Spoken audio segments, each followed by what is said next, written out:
안녕하세요. 대업에서 조선업 담당하는 멘토 황대근입니다.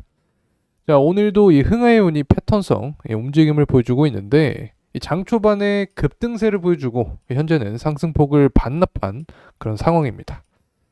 1월 17일 이후에 전반적으로 이 주가의 하락세를 보여주고 있는데 과연 이 하락 부분이 얼마나 진행이 될지 또 상승 모멘텀은 언제 발생할지 알아보는 시간 갖도록 하겠습니다. 오늘 영상 굉장히 중요하니까 끝까지 집중해서 시청해 주시길 바라겠습니다.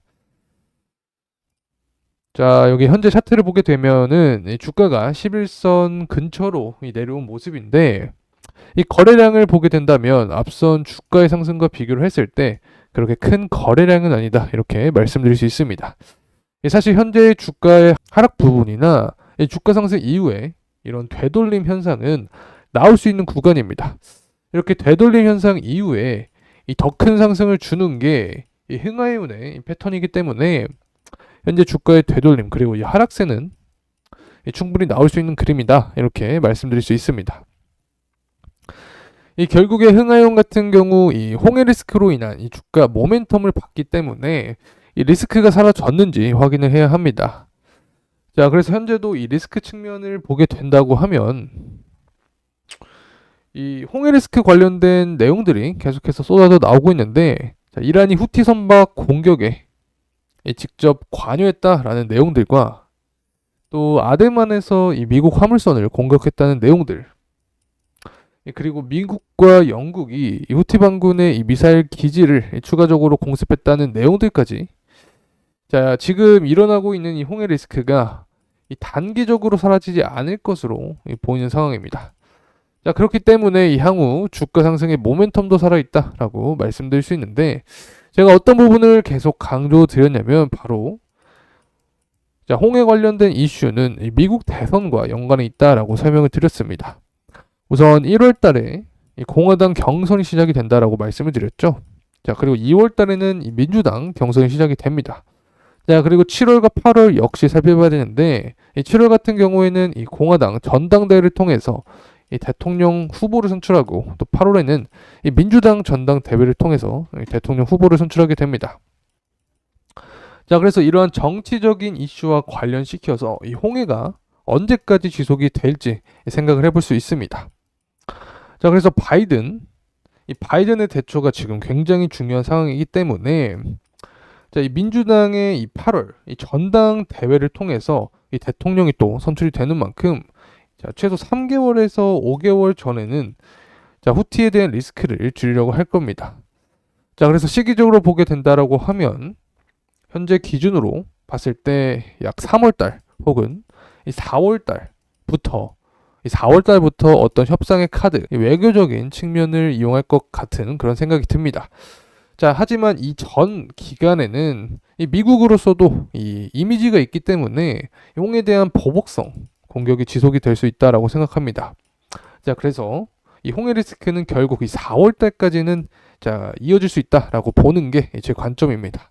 자, 물론 제가 생각하는 게 틀릴 수도 있지만 지금까지 특히 흥하해운 같은 경우 이 주가에 대한 시나리오를 대부분 맞춰왔기 때문에 아마도 4월까지는 이 리스크가 계속될 수 있지 않을까 생각을 해봅니다. 자, 그래서 이렇게 리스크가 반복이 된다라고 하면 결국에 유가의 상승을 이끌 수 있고 또 인플레이션 역시 야기할 수 있기 때문에 이 전반적인 경제 상황에 부정적으로 작용할 수 있죠.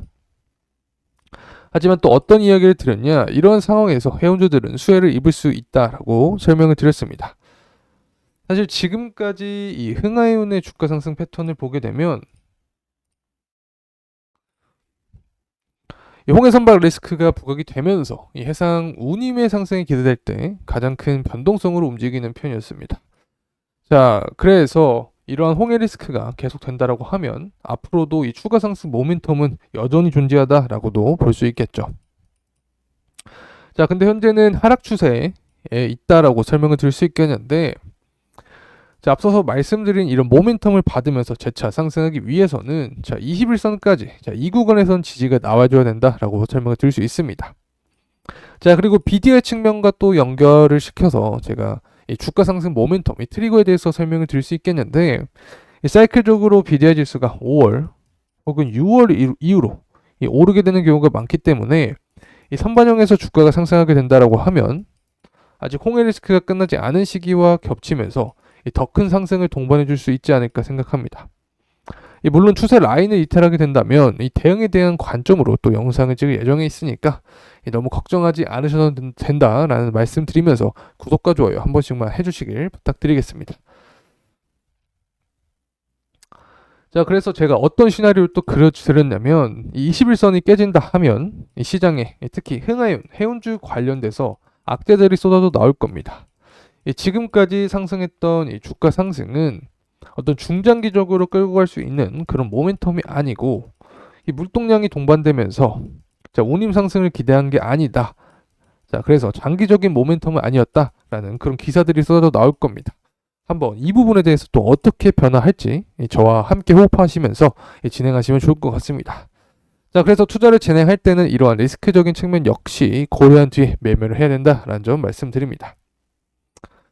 자, 이제 유가적인 측면 살펴보겠습니다. 해운주 같은 경우, 이 조선주나 해운주는 이 글로벌 정세 또 유가에 의해서 이 주가 변동이 굉장히 크게 일어나기 때문에 이 부분 한 번 더 강조드리면서 살펴보도록 하겠습니다. 이 국제 유가는 2% 가량 전일 상승을 했는데 이 우크라이나가 이 러시아의 이 에너지 시설을 공격했다라는 이슈로 유가의 상승을 끌어올렸습니다. 사실 현재 유가는 미국 전역을 덮친 한파로 인한 이 공급의 차질로 이 상승에 대한 모멘텀을 더 받고 있는 상황입니다.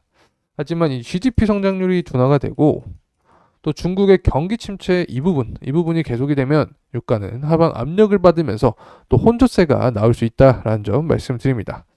결국에 단기 모멘텀 관점에서 볼 때 미국과 후티 반군 사이의 관계를 얘기를 할 수 있는데 앞서서 살펴봤듯이 이번에도 아덴만에서 이 미국의 화물선을 공격했다라는 이슈가 나오고 있는 만큼 이 부분이 장기화된다라고 하면 결국 유가의 이 상승 동력이 더 강해지면서 이 증시 전반적으로 봤을 때는 하방 압력이 이루어지고 해운주와 또 관련이 있는 조선주 같은 경우는 이 상승 모멘텀으로 적용할 가능성이 높다라고 설명을 드릴 수 있겠습니다. 자, 그래서 해운주 입장에서 볼 때는 현재 이 차트, 이 가격적인 측면에서 이 유가의 여부보다 이 홍해 리스크가 부각이 될 때 주가의 모멘텀으로 더 크게 작용을 하기 때문에 이 홍해 관련해서 계속해서 추적을 하면서 투자를 진행하는 게 도움이 될 것이라고 생각합니다.